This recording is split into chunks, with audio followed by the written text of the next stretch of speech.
नमस्कार। कैसे हैं आप सभी लोग। शिक्षा विद शिवांश में आपका स्वागत है।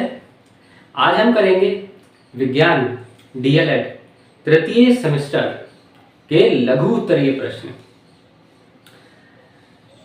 बहुत ज़्यादा डिटेल में मत करा करिए क्वेश्चंस, ना ही लिखें तो बेहतर होगा। मतलब सवाल में जितना पूछा जाए वह जवाब दें, उसी का उत्तर दें, उसके उदाहरण दे दें, उसी सवाल से रिलेटेड एक्सप्लेनेशन आप लोग लिखे आए कॉपी में। पूरा कहानी से पेज मत भरिए, वरना पूरी कहानी में कुछ आप अगर बीच में इम्पोर्टेंट जरूरी सूचना इम्पोर्टेंट लाइन भी लिखेंगे तो वह एग्जामिनर को नहीं मिलेगी। अगर पूरा पेज लगातार भरा होगा तो इसमें आपको नंबरों का थोड़ा नुकसान हो सकता है। हमने पूरी कोशिश करी है कि सवाल से ही रिलेटेड सारे मेन पॉइंट्स कवर हो सके और कोई भी मेन पॉइंट छोड़ा ना जाए। हम इसका दूसरा पार्ट भी लेकर के आएंगे, उसमें हम और डिटेल्स में देखेंगे। चलिए अब ज़्यादा टाइम बर्बाद ना करते हुए हम चलते हैं अपनी कंप्यूटर स्क्रीन पर, क्योंकि एग्ज़ाम्स की डेट किसी भी समय आ सकती है, एग्ज़ाम फॉर्म्स की डेट भरने की किसी भी समय आ सकती है। अपनी तैयारी पूरी रखें, हमारे साथ बने रहें। चैनल को लाइक और सब्सक्राइब जरूर कर दीजिएगा ताकि हमारी वीडियोस और अपडेट आप तक हर दिन हर समय पहुंचते रहें। धन्यवाद। चलते हैं और शुरू करते हैं आज की शिक्षा। चलिए शुरू करते हैं। विज्ञान डीएलएड तृतीय सेमेस्टर लघु उत्तरीय प्रश्न पार्ट फर्स्ट है ये, और 2016 से 2024 मिक्स है इम्पॉर्टेंट प्रश्न। तो चलिए अब हम शुरू करेंगे प्रश्न 1 से। प्रश्न 1 प्रश्न पहला है, दैनिक जीवन में दाब का प्रभाव बताइए। तो दैनिक जीवन में दाब का क्या प्रभाव होता है देखते हैं। चलिए पहला पॉइंट, स्कूली बस्ते या सामान लाने के थैले में डोरी के स्थान पर चौड़े पट्टे के प्रयोग से उसे ले जाने में आसानी होती है। Less area more pressure, more area less pressure. दूसरा पॉइंट है, दफ्ती में नुकीली पिन से छेद करना सरल होता है। तीसरा पॉइंट, सेब को धारदार छुरी से काटने पर आसानी से वह कट जाता है। और चौथा है, मजदूरों के सिर पर पगड़ी पहनकर बोझ ढोना सरल होता है।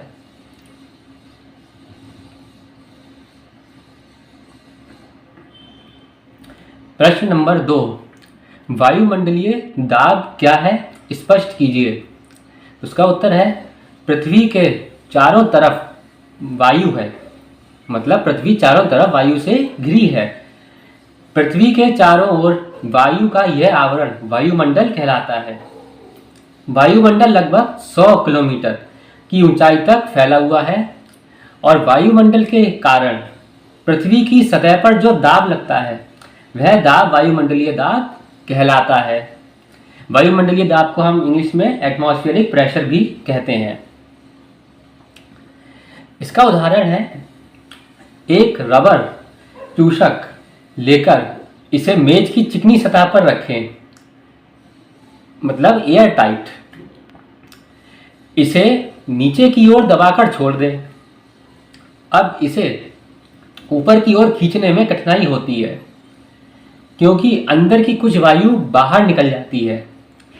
तो वायुमंडलीय दाब के कारण इस पर बाहर से वायु दाब पड़ता है, जिसके फलस्वरूप उसे ऊपर खींचना कठिन हो जाता है। सामान कई बार आपने देखा होगा रखा है टेबल पर, या कोई भी आप रबर चूषक जिसमें लगा हो वह आप किसी भी टेबल पर रख दें और उसको दबा दें नीचे, तो अंदर की हवा बाहर निकल जाती है और फिर बाहर की हवा जो होती है वह अंदर आने का प्रयास करती है ताकि अंदर और बाहर का प्रेशर एटमॉस्फेरिक प्रेशर इक्वल हो जाए, एक समान हो जाए। तो इसलिए कई बार क्या होता है, अगर आपकी टेबल हल्की है, छोटी है, तो कई बार सामान के साथ साथ टेबल भी उठ जाती है। यही होता है हमारा वायुमंडलीय दाब। प्रश्न नंबर 3,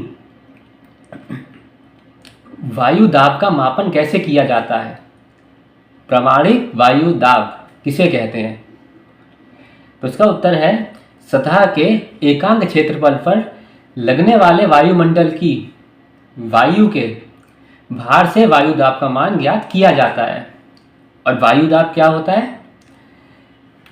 वायु दाब है हमारा वायु स्तंभ का भार, जो हम न्यूटन में नापते हैं, अपॉन क्षेत्रफल, और इसका यूनिट है मीटर स्क्वायर। वायु दाब हमारा ये है फॉर्मूला। दाब का मापन वायु दाब मापी द्वारा किया जाता है।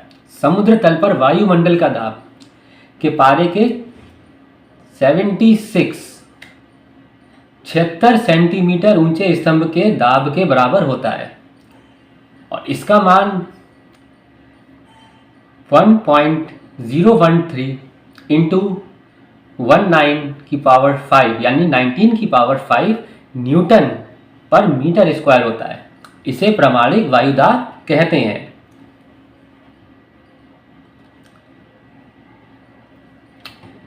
प्रश्न नंबर 4, सूक्ष्म जीव किसे कहते हैं? समझाइए।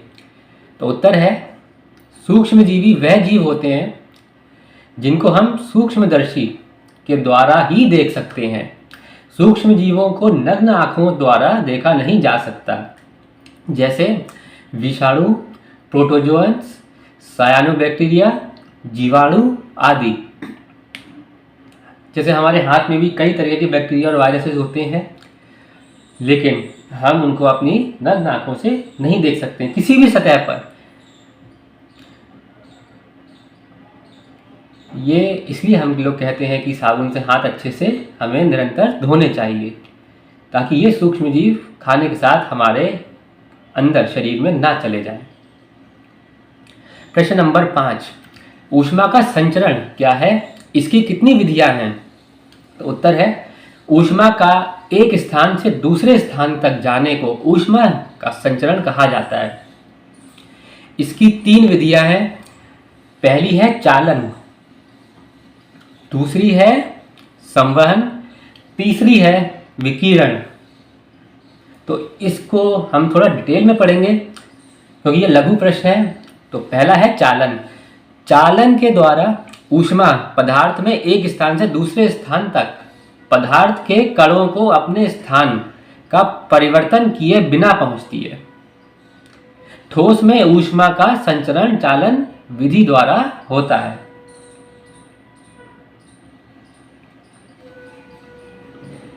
इसमें कण हिलते नहीं हैं अपनी जगह से, बिल्कुल ठोस फिक्स रहते हैं।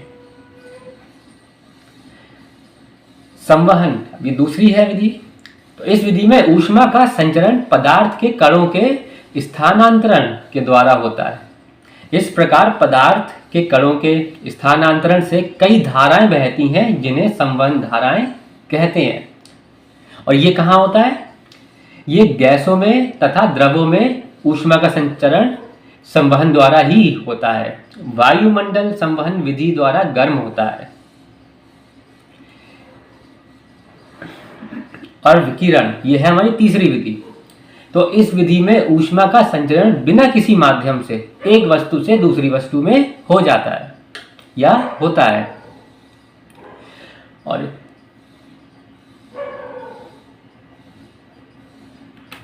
जैसे सूर्य से प्रकाश धरती तक आता है, वह आता है विकिरण से।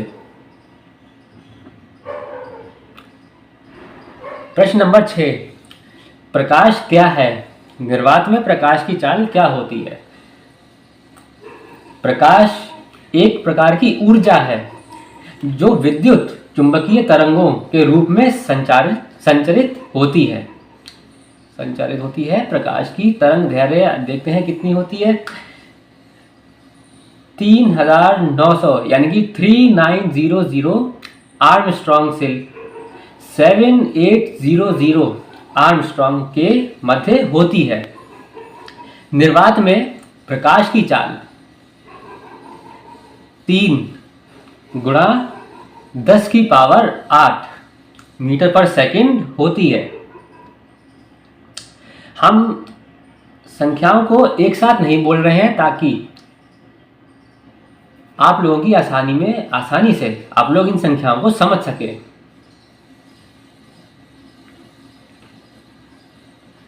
प्रश्न नंबर 7, दाब क्या है, इसका सूत्र तथा मात्रक बताइए। तो उत्तर है एकांक क्षेत्रफल पर लगने वाले अभिलंबवत बल को दाब कहा जाता है। दाब क्या होता है, इसका फॉर्मूला क्या है? तो दाब है हमारा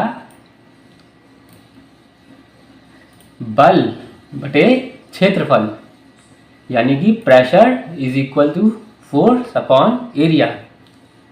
मात्रक है इसका न्यूटन पर मीटर स्क्वायर।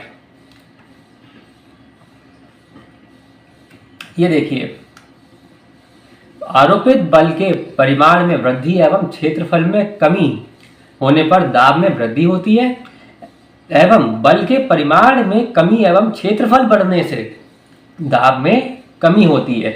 हमने जैसे पहला प्रश्न अभी किया था, मतलब अभी थोड़ी देर पहले हमने आपसे कहा था कि less area more pressure and more area less pressure. यह है हमारा प्रश्न नंबर 7, और ये हमने किया था दैनिक जीवन में दाब का प्रभाव बताइए। प्रश्न नंबर 1 में हमने कहा था, तो सेम चीज़ है, less area more pressure, more area less pressure. और इसको हम अगर डिटेल में पढ़ेंगे तो यही आएगा, आरोपित बल के परिमाण में वृद्धि एवं क्षेत्रफल में कमी होने पर दाब में वृद्धि होती है, और बल के परिमाण में कमी एवं क्षेत्रफल बढ़ने से दाब में कमी होती है। क्षेत्रफल में कमी, दाब में वृद्धि, क्षेत्रफल बढ़ने में अगर बढ़ा तो दाब में कमी। प्रश्न नंबर 8, परावर्तन किसे कहते हैं? प्रकाश के परावर्तन के नियम लिखिए अथवा प्रकाश के परावर्तन के नियम को संक्षेप में बताइए। ये प्रश्न किसी भी तरीके से आ सकता है। तो चलिए देखते हैं इसका उत्तर क्या है। तो उत्तर है प्रकाश के चिकने पृष्ठ से टकराकर वापस उसी माध्यम में लौटने की घटना को प्रकाश का परावर्तन कहा जाता है। परावर्तन के 2 नियम होते हैं। यह आपका परावर्तन होगा। पहला है आपतित किरण आपतन बिंदु पर अभिलंब तथा परावर्तित किरण एक ही तल में होते हैं। और दूसरा क्या है नियम? आपतन कोण परावर्तन कोण एक बराबर होता है।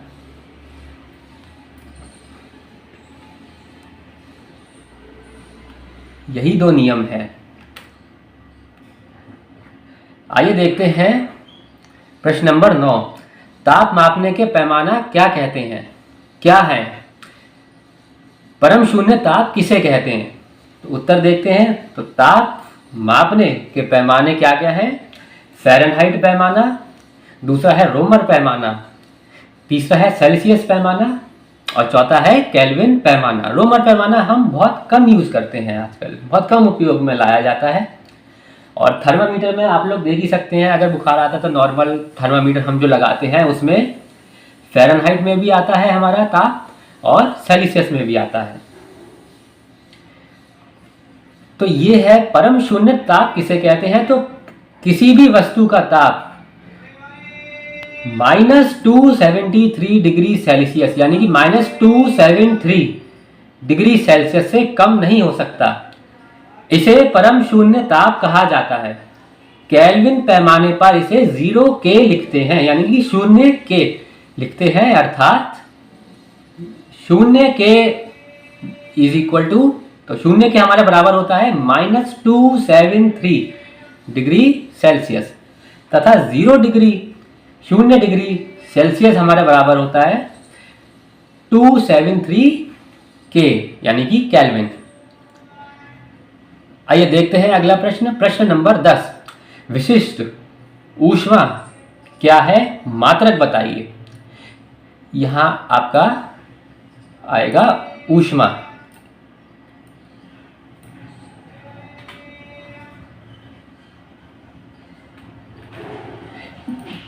विशिष्ट ऊष्मा क्या है और इसका मात्रक बताइए। तो किसी पदार्थ की विशिष्ट ऊष्मा, ऊष्मा की वह मात्रा है जो उस पदार्थ के एकांक द्रव्यमान में एकांक ताप वृद्धि उत्पन्न करती है। इसे प्रायः छोटा c से व्यक्त करते हैं और मात्रक है इसका जूल प्रति किलोग्राम प्रति केल्विन, यानी कि यह, इसको हम देखिए, इसको जो हम लिखते हैं, अभी हमने और भी प्रश्नों में ऊपर लिखा है, ये जो एरो छोटा सा होता है तो इसका मतलब है पावर, इसकी पावर है -1 और केल्विन पावर -1, तभी हमने यहाँ क्या कहा है, प्रति जूल प्रति किलोग्राम और प्रति केल्विन इसका मात्रक है। तो ये थे हमारे आज के प्रश्न, लघु उत्तरीय प्रश्न विज्ञान के डीएलएड तृतीय सेमेस्टर के, और मिक्स हमने हैं दे रखे हैं आपको 2016 से 2024 के इम्पोर्टेंट प्रश्न। हम और भी विषयों के अब लेकर के आ रहे हैं जल्द ही, अति लघु, लघु और बहुविकल्पीय प्रश्न। हमारे साथ बने रहें, चैनल को लाइक और सब्सक्राइब कर दीजिए, और आपका जो भी कंफ्यूजन हो इस चीज़ से, इस विषय से, किसी भी विषय से रिलेटेड, आप हमारे कमेंट्स में ज़रूर लिख सकते हैं। धन्यवाद।